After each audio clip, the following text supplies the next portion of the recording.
Et salut à tous, ici Guillaume, j'ai l'immense plaisir de vous retrouver pour cette toute nouvelle vidéo. Aujourd'hui, nous allons parler du Crédit Agricole. Est-elle une très bonne banque ou est-elle une mauvaise banque?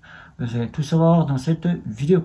Le Crédit Agricole que nous connaissons tous à travers le Crédit Agricole, mais aussi à travers sa banque en ligne, Before-Bank, qui est donc sa banque en ligne, qui est donc là pour faire en sorte de choisir entre la banque traditionnelle classique et la banque en ligne.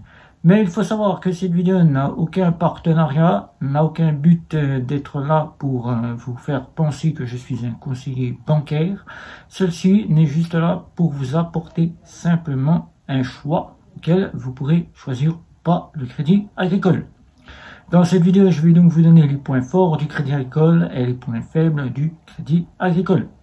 Le Crédit Agricole, en point fort, vous y trouverez des banques de proximité. Même s'il y a de moins en moins de banques de proximité, le Crédit Agricole est encore bien disponible là où vous vous situez. Le Crédit Agricole, en point fort, dispose encore de la possibilité de vous faire bénéficier de DAB. DAB, je rappelle ici, c'est distributeur automatique de billets pour lequel vous pouvez retirer de l'argent. Et si vous êtes client de cette banque, vous pouvez y déposer des chèques au sein de la banque. Le Crédit Agricole aura encore un bon point positif puisqu'il aura la possibilité de vous faire bénéficier de services clients, des banquiers de proximité auxquels vous pourrez encore vous y rendre si vous avez besoin de banquiers. Alors que si vous n'avez plus besoin de cela et que vous voulez rester au sein du groupe banque Crédit Agricole, vous pourrez aller chez Before-Bank, auquel vous serez sur la succursale du Crédit Agricole, mais en banque en ligne. Le Crédit Agricole aura encore un point fort, puisque vous pourrez déposer des chèques et de l'argent liquide, là où certains points ne proposent pas les banques en ligne la possibilité de le faire, si ce n'est que via un envoi postal pour les chèques uniquement, mais pas pour l'argent liquide.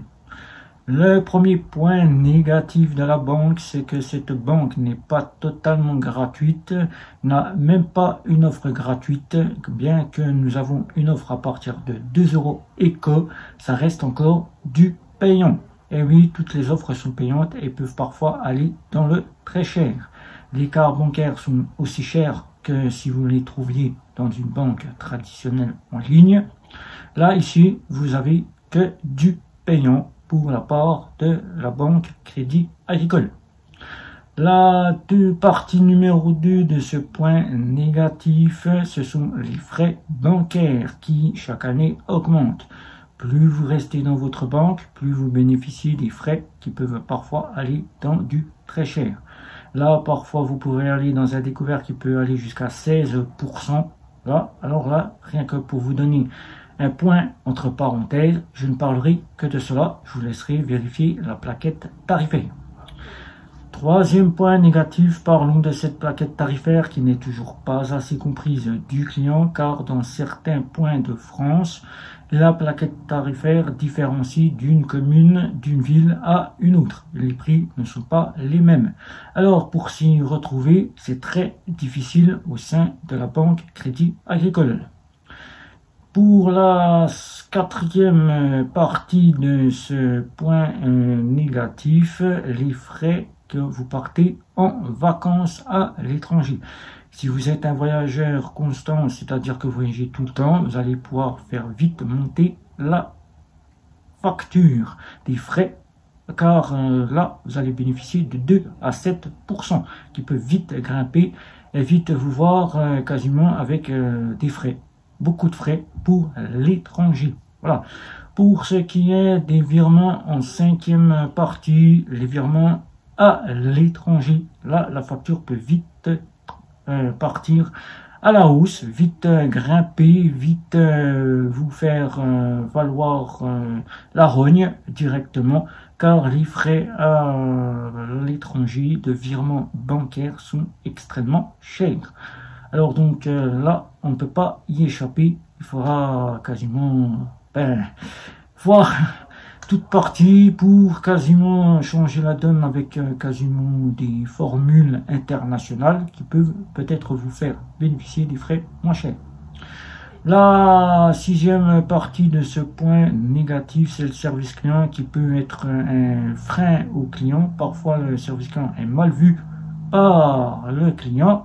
Les conseillers sont, dans certaines communes, parfois mal vus, désagréables, parfois même pas à l'approche du client, que dans d'autres communes, tout se passera très bien. C'est pour cela qu'on retrouve le plus souvent des points négatifs pour les banquiers qui gèrent les groupes Crédit Agricole. Donc voilà, donc je vous ai fait un petit point pour finir cette conclusion. Je dirais que le Crédit Agricole, dans une part, pour les personnes qui recherchent encore la possibilité d'aller dans une agence quasiment de proximité, n'est pas une si mauvaise partie, car quasiment elle a tout ce qu'on peut avoir dans une banque traditionnelle classique, mais elle peut vite partir dans la partie négative, car là, le client peut vite se retrouver avec une banque la plus pitoyable qui peut exister, comme moi-même j'en ai fait les frais en essayant d'ouvrir un compte.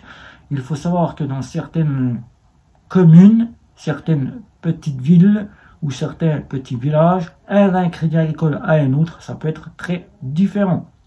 Donc il ne faudra pas vous étonner, il faudra essayer de faire plusieurs crédits agricoles pour trouver celui qui vous conviendra le mieux au sein de votre commune.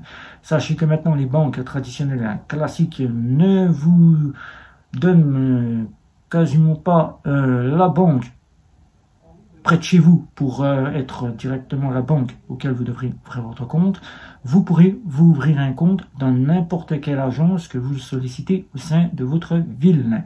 Il n'est plus la banque qu'on vous remet parce que vous devez aller absolument à celle-ci. Donc sachez que le Crédit Agricole, vous pouvez très bien en faire plusieurs et trouver celle qui vous conviendra le mieux. Pour ma part, je vous donnerai un 6 sur 10, car pour ma part, beaucoup d'avis négatifs, ça je l'ai cité ici, par rapport aux points positifs. Beaucoup de sollicitations de clients qui réclament un meilleur service client, mais il faut savoir que, à part les points négatifs pour les frais et les frais surtout, et la partie du service client, je dirais le reste 6 sur 10, ça lui va amplement pour ce Crédit Agricole qui saura trouver sa place pour toute personne qui ne sollicite pas passer en banque en ligne et qui ne souhaite pas se retrouver sans conseiller bancaire, qui veut aussi pouvoir déposer de l'argent liquide et déposer des chèques. Mais sachez que pour le reste, c'est point.